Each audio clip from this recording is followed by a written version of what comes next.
Good afternoon mga kabeng-beng. Sa mapagpalang araw po sa ating lahat. Especially sa ating kabeng-beng from Sultan Kudarat pa mga kabeng-beng. So, ayan, from Pampanga to Sultan Kudarat, ayan, napakalayo na pupuntahan ng ating unit.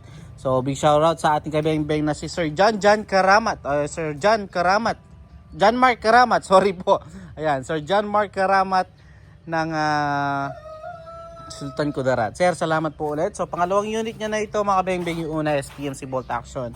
Ngayon naman po, yung ating manlapat hammer frame type ni gawa ni Tatang Esteng Manlapat. Ayan. Naka big scope po na BSA Black Powder 4x16x44, 24 inches long barrel. Original manlapat silencer, long tank po. Powerized na yan, mga kabeng-beng, ha.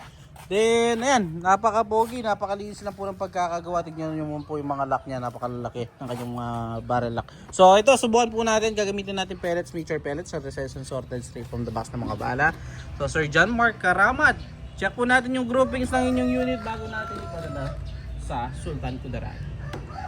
So, first shot, dito tayo mga kabeng-beng.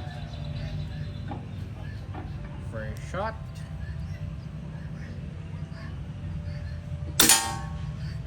Oh. Second shot.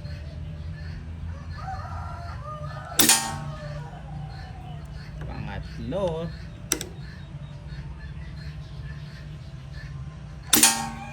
Pang-apat.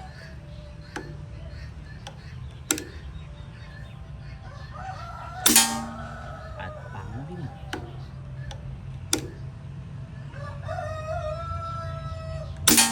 Sir John Mark Karamat, nakita nyo naman po, napakasolido, napakaganda tumama ng unit mo, sir. So yun, nakita nyo naman, sir, 5 shots po, ay po yung unit, sir. So salamat po, paitay na lamang po ang yung unit, sir. So Sir John Mark Karamat ng Sultan Kudarat. So salamat po, peace out.